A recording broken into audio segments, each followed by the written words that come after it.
जय धमेश्वर महाप्रभु जय युक्त हन साधु वैष्णव भक्तमंडली मातृमंडली प्रसन्न हन श्री गुरुदेव এই অধীনের প্রতি প্রসন্ন হন।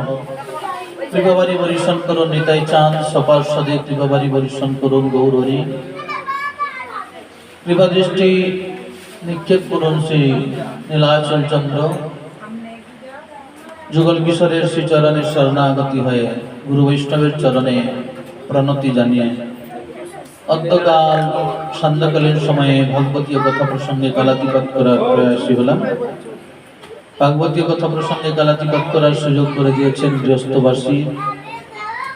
তাদের সন্তানের শুভ জন্মদিন উপলক্ষে ভাগবতীয় কথা ভগবানের লীলা কথা স্মরণ করার সুযোগ করে দিয়েছেন। কৃতকৃতার্থ। এটাই করণীয়, এটাই বাঞ্ছনীয়। ভগবত কেন্দ্রিক জীবনযাপনের দ্বারা সন্তানের আত্মকল্যাণ করা যায়। ভগবত বিমুখী জীবনযাপনের দ্বারা যত অন্ধকার এসে হাজির হয়, যত দুর্দৈব এসে হাজির হয়, এই দুর্দৈব থেকে মুক্তি হওয়ার জন্য, দুর্দৈব থেকে মুক্তি পাওয়ার জন্য ভগবত কেন্দ্রিক জীবনযাপন করা একান্ত কর্তব্য, মাঙ্গলিক বিধান এটাই। ভগবানের শ্রী গোবিন্দ পূর্ণ ভগবান, তা কেন্দ্রিক জীবনযাপন করাই তো মূল উদ্দেশ্য। এই মনুষ্য জীবনের উদ্দেশ্য হল হরির ভজন। শাস্ত্রে বলেছেন কৃষ্ণ ভজিবার তরে সংসারিয়া। তাহলে মনুষ্য জন্মের উদ্দেশ্য কি? হরির ভজন। হরিপূর্ণ ভগবান, এটি শাস্ত্র বলছে। ব্রহ্মাজি বলছেন ঈশ্বর পরম কৃষ্ণ সচ্চিদানন্দ বিগ্রহ, অনাদিরাদি গোবিন্দ সর্ব কারণ কারণ। আর এই কথাটাকে সার্বিকভাবে আমাদের কবিরাজ গোস্বামী পাদ কবিকুল মুকুটমণি বৃন্দাবনবাসী বৈষ্ণবগণের চূড়ামণি তিনি কি বলছেন? তিনি বলছেন পূর্ণ ভগবান কৃষ্ণ ব্রজেন্দ্র নন্দন। এটি জানাচ্ছেন পূর্ণ ভগবান কৃষ্ণ ব্রজেন্দ্র কুমার, গোলকে ব্রজের সহিত নিত্য বিহার। কৃষ্ণ পূর্ণ ভগবান শ্রী যশ জ্ঞান বৈরাগ্য ঐশ্বর্য পৌরুষত্ব পূর্ণ রূপে আছে। এটিকে বলছে, এটিও চৈতন্য চরিতামৃতের বিশেষ মঙ্গলাচরণে বলা হয়েছে।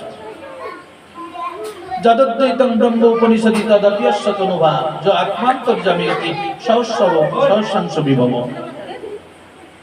ষড়ৈশ্বর্য পূর্ণ চ ইহ ভগবান স্বয়ময় ন চৈতন্য কৃষ্ণ জগতি পরতত্ত্বং পরমেহ। অদ্বৈতবাদীগণ যাকে নিরাকার বলে, ব্রহ্ম উপনিষদে যাকে ভগবান রূপে বহিঃপ্রকাশ করা হয়েছে, সে ভগবান শ্রী যশ জ্ঞান বৈরাগ্য এই ষড়ৈশ্বর্য পূর্ণ, ষটি ঐশ্বর্য পূর্ণ রূপে রয়েছে। শ্রী রূপ, রূপের পরিবর্তন হয়নি ভগবান কৃষ্ণের, হয়েছে বাবা। ভগবান কৃষ্ণকে বুড়ো রূপের বহিঃপ্রকাশ হয়েছে কি? বার্ধক্য জনিত রূপের বহিঃপ্রকাশ হয়েছে? হয়নি তো।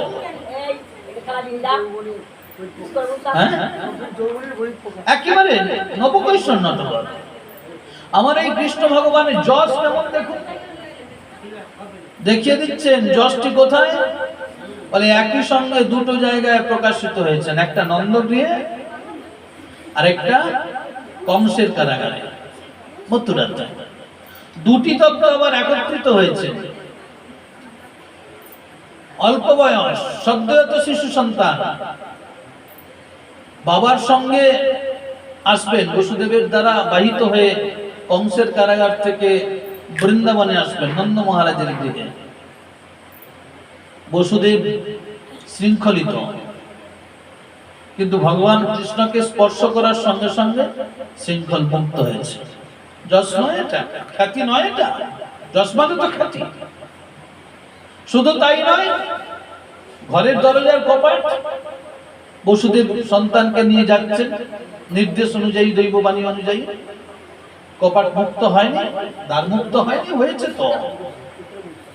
ওই বাচ্চা ছেলেটাই যোগমায়া পূর্ণমাসীর দ্বারা পরিচালিত হচ্ছেন বসুদেব। বাচ্চা ছেলেটি মাথায় আছে, যমুনা নদী পার হচ্ছেন। যমুনা নদী পার হতে হতে যমুনার মনোবাসনা পূর্ণ করার জন্য সদ্যজাত শিশু সন্তান থেকে যৌবন প্রাপ্ত হয়েছে। আবার বাবার কাছে যখন আসতে হয়েছে, যৌবন দেওয়া পরিত্যাগ করে আবার শিশু সন্তান হয়েছে। এটা কি শ্রেষ্ঠত্বের পরিচয় দেয় না? এটা কি খ্যাতির পরিচয় নয়? পরিচয় তো বটে। এই ছেলেটাই ধীরে ধীরে ধীরে ধীরে অন্যান্য কর্ম, অন্যান্য লীলা করবেন, আমরা আস্বাদন করবে ফলে।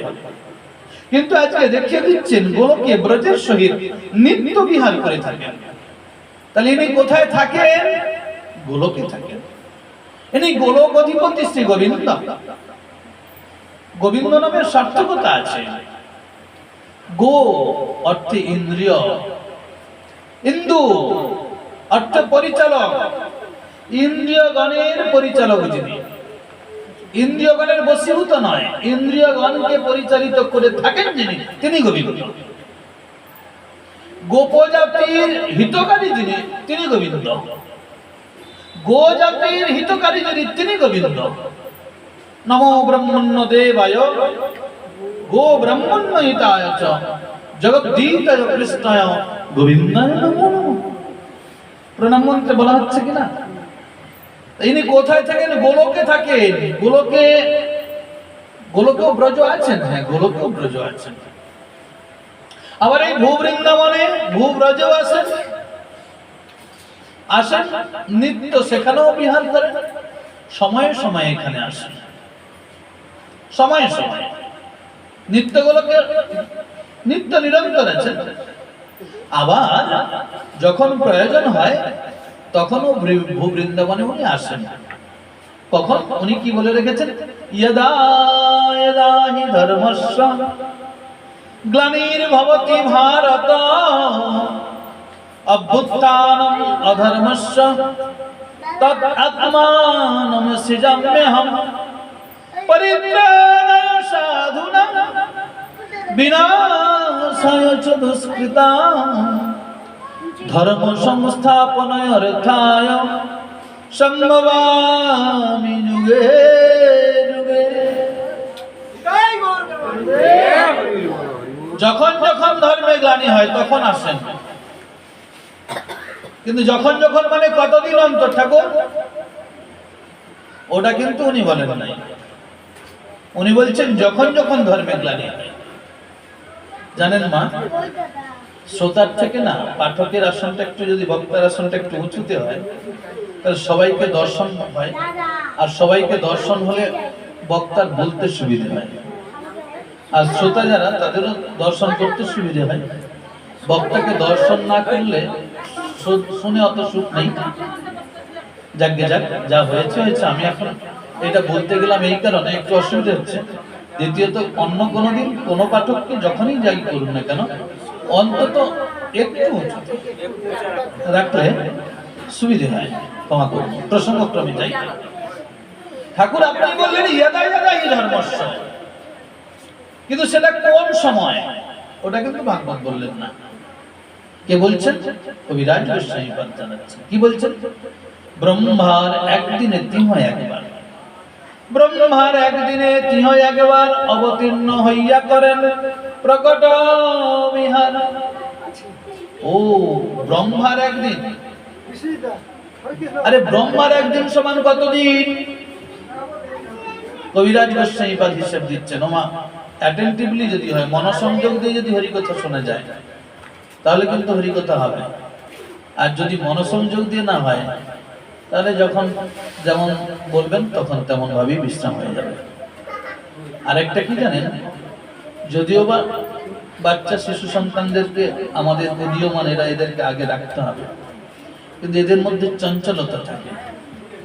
এই জন্য ভগবত পিপাসু ব্যক্তি, ভক্তবর্গ, মালা শিখা তিলক বেশধারী ব্যক্তিবর্গ সামনে থাকলে হরিকথাতে যত সুখ হয়, আর অন্যটা নাই বা বললাম, ক্ষমা করবেন আমাকে।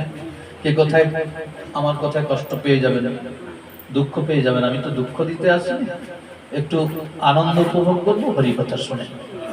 তো সেই দিকে আমার ছোট্ট ছোট্ট ছেলে মেয়েদেরকে বলি একটু একটু স্থির হয়ে যাই আমরা, আর আমরা বাবা মা সবাই তো আছি, চিন্তা নেই। কিন্তু শাস্ত্র বললেন ব্রহ্মার একদিনে কি হয়, একবার অবতীর্ণ হইয়া করেন প্রকট বিহার। ব্রহ্মার একদিন সমান কতদিন? শাস্ত্রকার বলছেন সত্য ত্রেতা দ্বাপর কলি চারি যুগ জানি, সেই চারি যুগ দিব্য এক যুগ মানি, ৭১ চতুর্যুগে এক মন্বন্তর, ১৪ মন্বন্তর ব্রহ্মার দিবস ভিতর। কি বোঝাচ্ছেন? সত্য যুগ, দ্বাপর যুগ, কলি যুগ, ত্রেতা যুগ, এই ৪টে যুগ একত্রিত হলে কিছু হবে না। এইরকম ৭১ বার চতুর্যুগ এলে একবার মন্বন্তর হয়। আচ্ছা, এই সময়টা কতদিন হবে তাহলে? বলে শুনুন, কলিযুগের আয়ু ৪,৩২,০০০ বছর। কলির আগে এসেছে দ্বাপর যুগ, এর আয়ু কত? ৮,৬৪,০০০ বছর, নাকি? তার থেকে এসেছে ত্রেতা যুগ, ৮,৬৪,০০০ গুণিত ২, তাহলে কত হবে? ১৭,২৮,০০০ বছর।